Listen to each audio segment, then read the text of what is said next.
ছেলেটির নাম রাহুল, বয়স 13। বাবাকে হারিয়েছে ছোটবেলায়। মা একজন গৃহপরিচারিকার কাজ করেন। শহরের এক কোণে ছোট একটি টিনের ঘরে তাদের বসবাস। রাহুল স্কুলে যায়, তবে মাঝে মধ্যে তার মায়ের কাজে সাহায্য করতে হয়। সে চায় বড় হয়ে শিক্ষক হবে, অন্য অসহায় শিশুদের শিক্ষার আলো দেখাবে।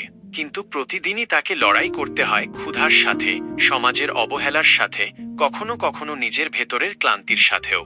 একদিন স্কুল থেকে ফেরার পথে সে এক বৃদ্ধকে রাস্তায় পড়ে থাকতে দেখে। সবাই পাশ কাটিয়ে চলে যায়, কিন্তু রাহুল থামে। জলের বোতল এগিয়ে দেয়, একটা ফল কিনে দেয় বৃদ্ধকে। বৃদ্ধ চোখ মেলে বলে, তুই ভালো থাকিস বাবা, তোর এই মনটাই তোকে বড় করবে। সেই দিন রাহুল বুঝে যায়, অসহায়তা শুধু দারিদ্র্যে নয়, সহমর্মিতার অভাবেও। সে সিদ্ধান্ত নেয়, যত কষ্টই হোক সে থামবে না। যদি আপনি আপনার বাড়ির সন্তানদের ভালোবাসেন, তাহলে এই বাচ্চাটার জন্য একটি লাইক দিয়ে যাবেন।